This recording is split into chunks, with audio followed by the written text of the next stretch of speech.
The Lord be with you. A reading from the Holy Gospel according to Matthew.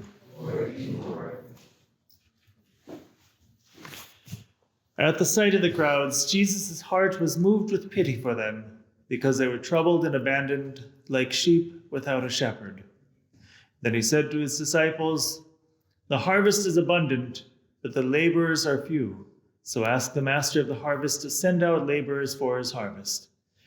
Then he summoned his 12 disciples and gave them authority over unclean spirits to drive them out and cure every disease and every illness. The names of the 12 apostles are these. First, Simon called Peter and his brother Andrew, James the son of Zebedee and his brother John, Philip and Bartholomew, Thomas and Matthew the tax collector, James the son of Alphaeus and Thaddeus, Simon from Cana, and Judas Iscariot, who betrayed him.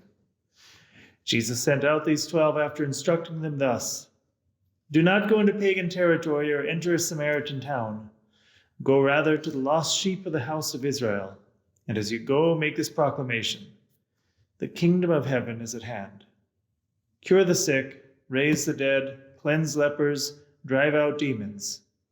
Without cost you have received, without cost you are to give."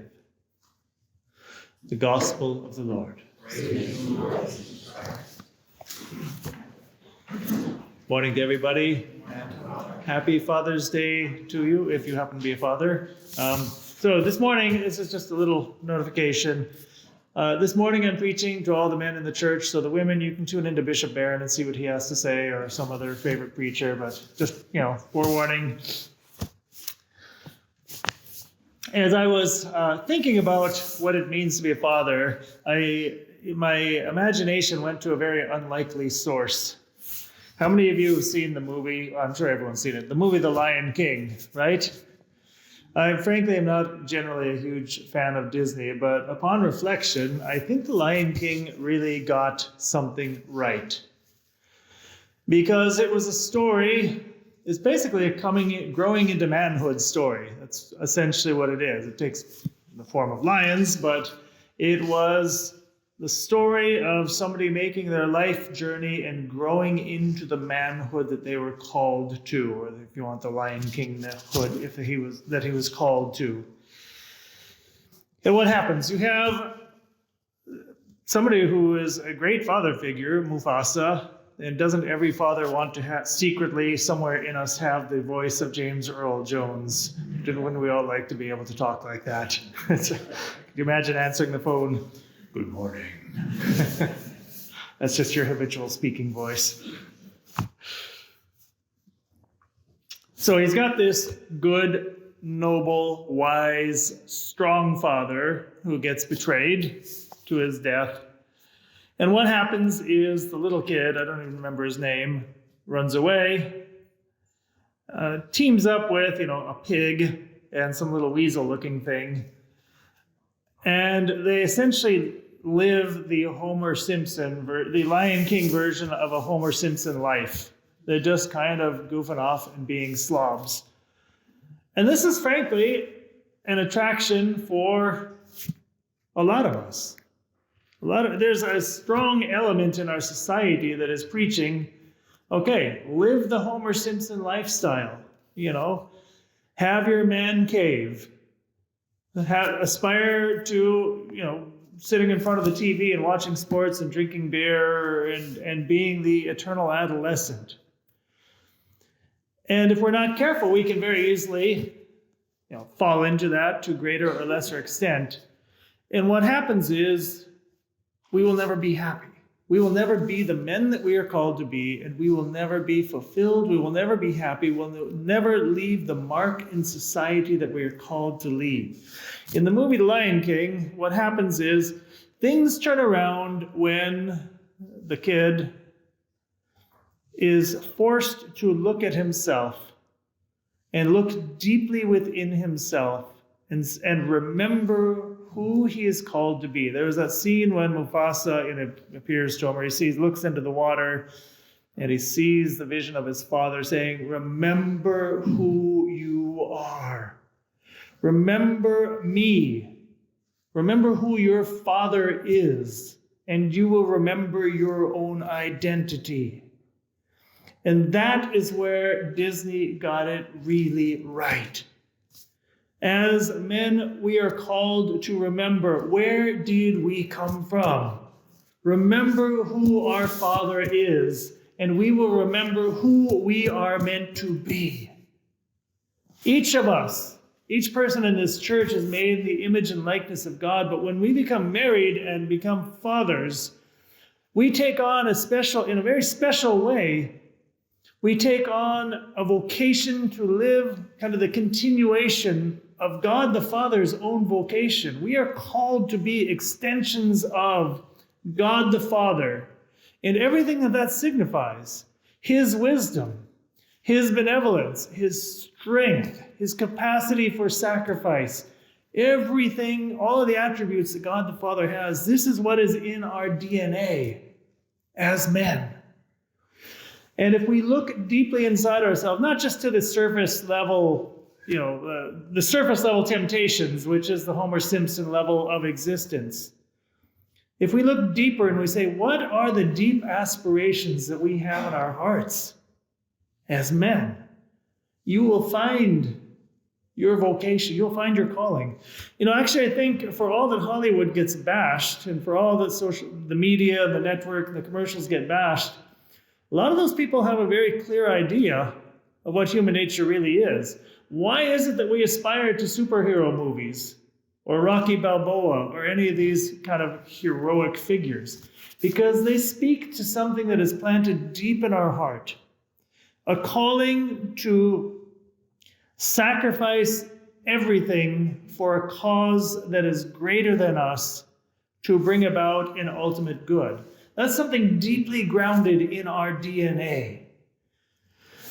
So, following the wisdom of the Lion King then, for the kid, Simba, that's his name, for Simba, in order to discover, okay, who am I called to be? How do I get turned around? It was to look at his father.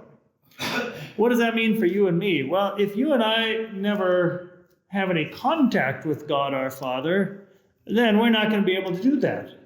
So the first thing, if we want to truly dig into our identity as men and as fathers, the first thing we have to do is be men who pray.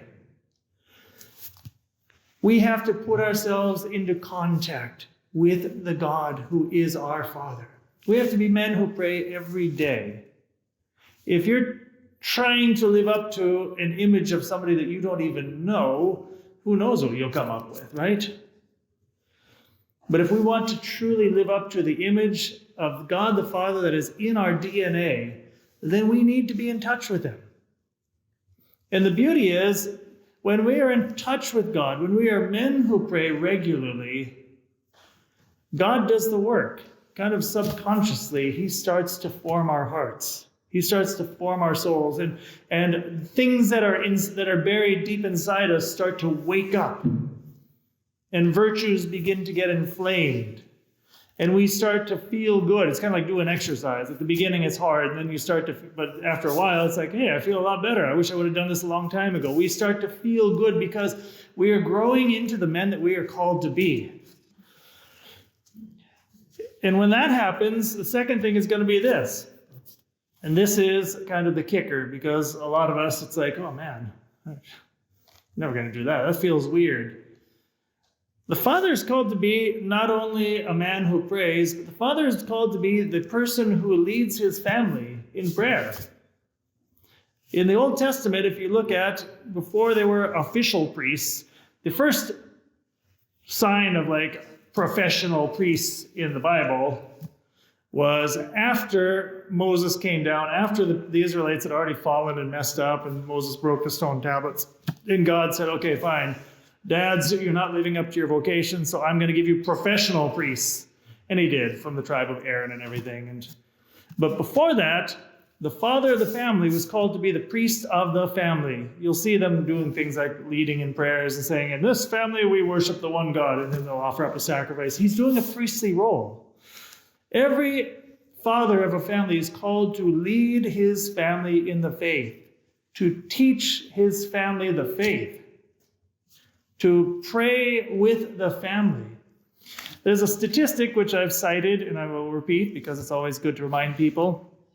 There was a survey that was done in the early 2000s, and I don't really remember the numbers. I really have to find the proper numbers, but I'll give you a rough idea.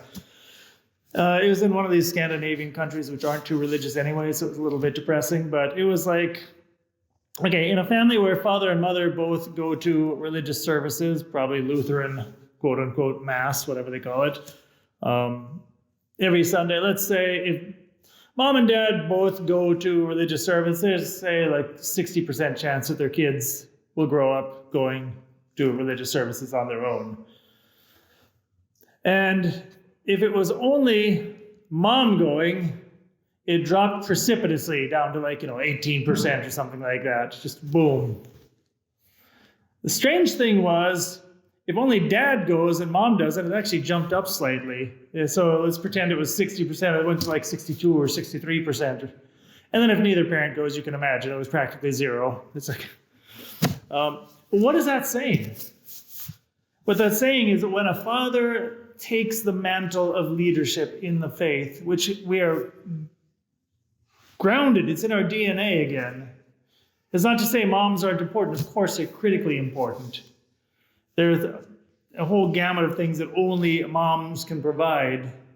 But when a father takes on that mantle of simply living the faith, not being a dictator, just simply living the faith and leading in the faith, he has a power to him to affect his family around us.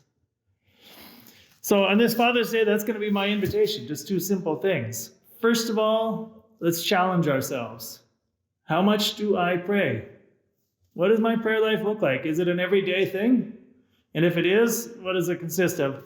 It's not the same to say I'm going to pray a rosary every day as it is just to get out of bed and say, "Hi God, please bless me, I got to go." They're both prayer, but there's a difference.